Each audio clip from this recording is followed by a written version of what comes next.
we're just working on improving the cycling experience in Amsterdam because right now there are a lot of cycles in Amsterdam and it's increasing exponentially, so that we're trying to solve the problem, solve the congestion a little bit. Biking is fun, of course, in the city, but in this city it becomes a bit more stressful, we find. The traditional answers, which are coming from infrastructure, are not enough in this city. We need to think differently on how biking in the city can be fun again.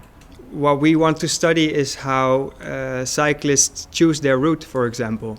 So not looking really at the intersection itself, but looking in a wider perspective on which routes people take or alternative routes people take, because that really decides on where people cross, for example. I'm counting bicyclists, different kinds of bicyclists, the things they're doing, the things they're wearing, kinds of bikes they have.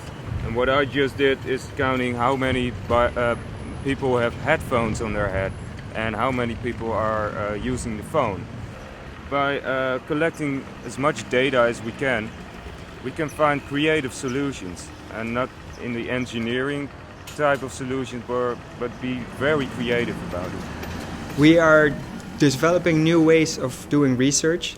So we have different kind of pioneering type of research. We are using GPS tracking devices, which we hand out to people to follow them for a couple of days until the battery runs out. We are also doing field work on the intersection at the Berlagebrug, where we are using video to capture people's behavior. We're also doing interviews. People map their daily routes. They also come up with ideas, suggestions, so it's very open type of research. Biking in Amsterdam is wonderful. I lived here for just over a year, and then I moved back to Canada, and 9 months later I came back to Amsterdam, and one of the main reasons for that is because I miss being able to live in a city where I can bike everywhere.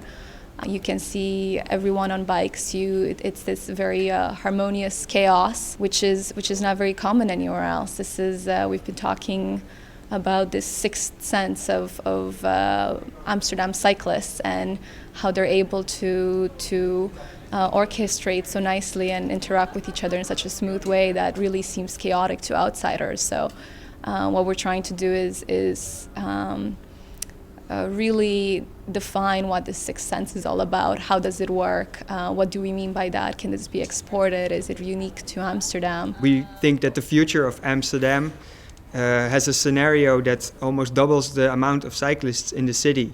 And we think that with a future scenario with even more growth in cycling, another type of infrastructure and another type of measurements is necessary.